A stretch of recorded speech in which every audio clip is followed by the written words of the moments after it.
Halo saudari-saudara yang dikasih Tuhan, terus semangat kita rayakan anugerah kehidupan yang diberikan Tuhan ya. Amin.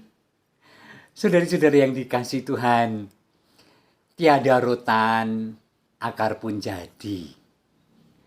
Kalau tidak ada sesuatu yang ideal, sesuatu yang tidak ideal pun bisa menjadi sarana untuk sesuatu yang baik. Bahkan akar menjadi barang seni yang sangat indah dan bernilai jual yang sangat mahal. Anda tahu bonggol-bonggol jati yang jatinya sudah ditebang, bahkan dulu kita berpikir dan melakukan untuk mendungkel pohon kita harus bayar 150.000 supaya bonggol itu pergi. Sekarang terbalik. Bonggol itu kita hargai 200.000 dan didongkel oleh orang yang membeli dan laku berebut karena bisa menjadi barang seni. Luar biasa ya. Tiada rotan, akar pun jadi punya nilai yang lain yang positif. Atau juga begini, pengennya sih makan sate, tetapi bisanya cuma beli nasi jagung. Maka makanlah nasi jagung. Tetapi lihatlah, nasi jagung itu justru sekarang dicari karena itu nasi yang sehat. Tidak seperti nasi beras. Apalagi sate yang penuh kolesterol.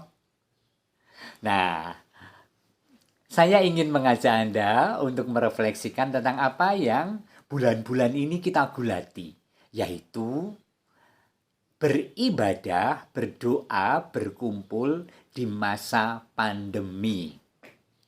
Kita tidak tahu pandemi akan sampai kapan, masih jauh ke depan. Kurvanya belum pernah turun sekalipun. Tetapi naik dan naiknya itu akseleratif, artinya percepatan. Zut gitu loh, bukan linear. Tetapi wus. Dan sampai hari ini loh. Sampai bulan-bulan ke depan.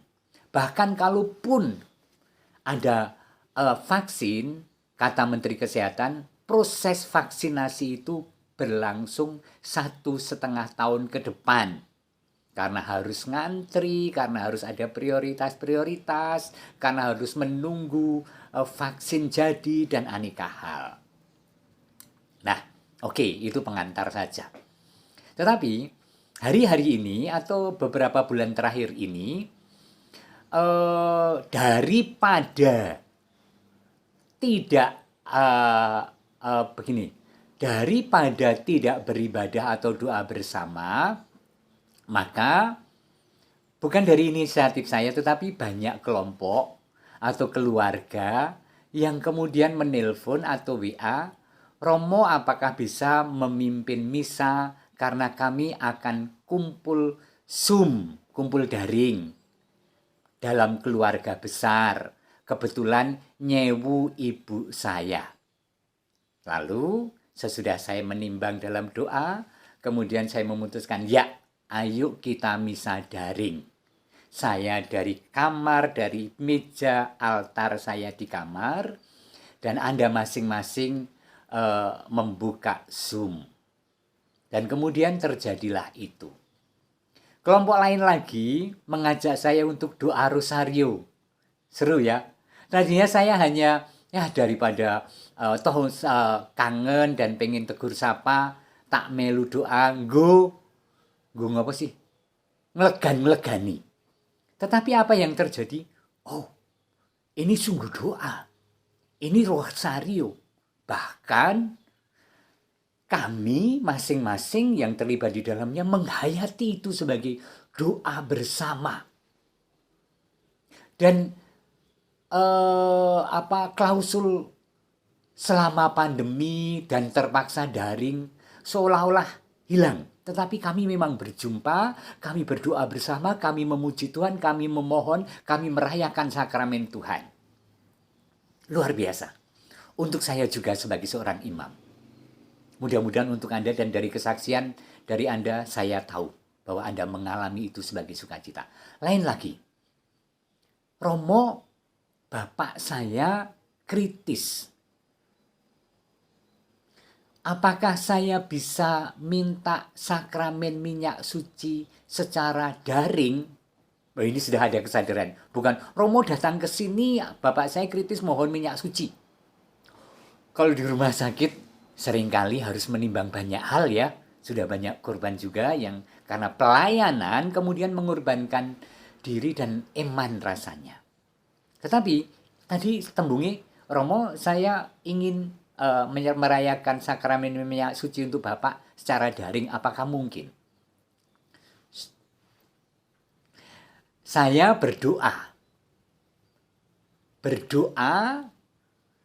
dengan rumus-rumus, bukan rumus sebenarnya, lebih banyak doa spontan, mendoakan orang sakit itu dan membacakan seolah-olah memberikan sakramen minyak suci.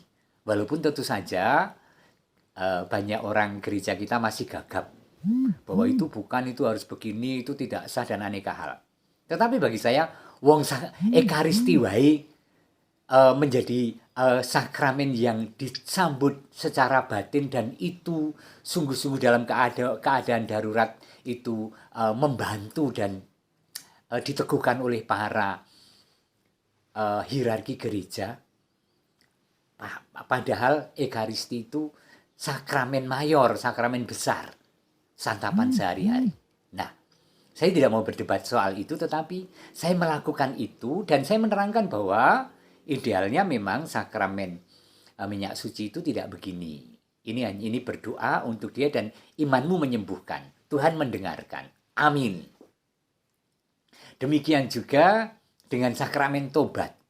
Romo saya tidak berdaya, saya ada di rumah sakit dan saya butuh sakramen tobat. Apakah Romo bisa menerima pengakuan saya melalui telepon? Seringkali saya menerangkan lebih dahulu supaya tidak salah paham. Tetapi saya selalu mengakhiri dengan imanmu menyelamatkan. Tuhan mendengarkanmu, Tuhan mengabulkan doamu, dan Tuhan pasti mengampunimu. Hebat ya? Dan kemudian kita rayakan dan betapa mereka mengatakan, Romo saya lega. Terima kasih Romo, karena Romo telah melayani bapak saya, ibu saya, adik saya.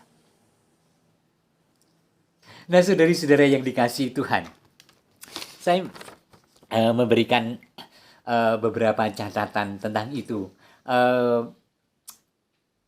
Saya senang. Nanti sore saya juga perayaan Ekaristi Zoom lagi dengan keluarga kami. Mudah-mudahan menjadi berkat yang meneguhkan. Nanti adalah pitung dino 7 hari peringatan arwah. Jadi saya akan merayakan dengan kesungguhan hati, merayakan Ekaristi, dan saya mengajak mereka untuk fokus menata altar di rumah dan merayakan bersama-sama. Imanmu menyelamatkan. Ketika saya dalam kegelisahan, loh kok aku gembira, loh kok aku merasa sreg, loh kok aku juga ikut segar ya. Ketika ikut merayakan dan melihat ekspresi di Zoom itu, orang-orang yang mengikuti Ekaristi atau doa-doa itu, apakah ini benar? Jangan-jangan ini menjadi kebiasaan baru yang bahkan menjerat saya untuk nyaman dengan cara ini atau mereka, umat-umat. Ada WA, seorang sahabat dari Belanda. Romo, Tuhan itu sangat baik ya. Di masa pandemi di mana kita tidak bisa bertemu, kita sungguh bisa berjumpa dengan Tuhan melalui ibadah-ibadah dan melalui Ekaristi live streaming. Hebat loh ini. Ini pengalaman iman loh ini. Gak usah pakai diskusi loh ini. Luar biasa. Maka saudari-saudara, kalau nyatanya cara-cara baru ini menjawab kebutuhan dan kerinduan, saya ingin tidak berandai-andai bahwa ini darurat, ini hanya sementara, ini sebenarnya sangat terbatas, A, B, C, D, E, X, Y, Z. Enggak. Saya ingin mengajak setiap pribadi untuk terus-menerus merayakan sakramen Tuhan, merayakan iman bersama, doa, rosario, dan aneka hal, dengan iman yang sepenuhnya, dengan kesiapan yang baik, dengan tata duduk dan yang pantas bagi Tuhan, dan mengalami Tuhan yang kita pandang melalui Zooming, melalui YouTube, melalui streaming aneka tawaran. Karena kenapa? Karena begini, ada kecenderungan juga, dan ini benar loh, kecenderungan ini, kesaksian. Ketika seseorang dulu sangat Katolik, dulu, belum lama, sebelum pandemi, saya ajak berdoa, malaikat Tuhan, karena jam 12. Kemudian dia mengatakan, maaf Romo, saya lupa doa malaikat Tuhan, dan kemudian bahkan bercerita bahwa saya selama bulan-bulan terakhir pandemi ini tidak pernah berdoa lagi. Tidak pernah berdoa loh saudara-saudara. Kemudian saat bagi saya untuk pewartaan untuk dia. Dan dia disegarkan karenanya. Atau juga di antara Anda, ada yang mengatakan, Romo saya kemarin ikut misa Romo loh. Oh ya, jam berapa? Jam 5 Romo. Saya sambil ngersi lamok Romo. Loh, begitu lagi. Tetapi itu terjadi kan? Ayo. Atau juga melihat misa, tidak merayakan misa, dengan bikin kopi dong. Sehingga mendengarkan atau melihat sambil minum kopi. Atau ada lagi, cenderung memilih rekamannya. Karena kalau rekaman misa, itu kemudian kita bisa skip yang kita tidak tertarik. Khotbah Romone ora menarik, skip. Inilah dunia baru kita. Atau juga, aku lebih tertarik misa Kelapa Gading, Jakarta. Neng Katedral Bandung lebih top Bandung. Atau juga, aku mau ke Surabaya saja. Atau bahkan, aku sudah menjadwalkan jam 6 misa. Duduk manis, altar, dan aneka hal. Kok orang menarik? Langsung pindah suite, golek liyane sing menarik. Lalu mencoba lagi. Oke. Inilah transisi. Tidak usah saling mengadili, tidak usah saling menghakimi. Tetapi kita ada dalam situasi yang seperti ini. Nah, saya ingin mengatakan begini. Mantaplah terus dalam iman. Bukan hanya mantap, hidupilah iman dengan cara-cara baru ini. Hidupilah iman. Sehingga hidup iman kita tetap menggairahkan. Tetap berkobar-kobar. Kami tetap ada, saya di Wonogiri, tetap mengadakan pelayanan-pelayanan yang real, yang offline, yang mengunjungi, yang misa bersama dalam peraturan yang ketat tentang protokol kesehatan COVID. Kami terus-menerus, ya, misa Sabtu, misa Minggu, misa beberapa wilayah. Ingat, ada 16 wilayah di Wonogiri, dan range dari titik ke titik hampir 90 kilo. Itu artinya dari Jogja sampai Temanggung. Serem ya? Tetapi sukacita.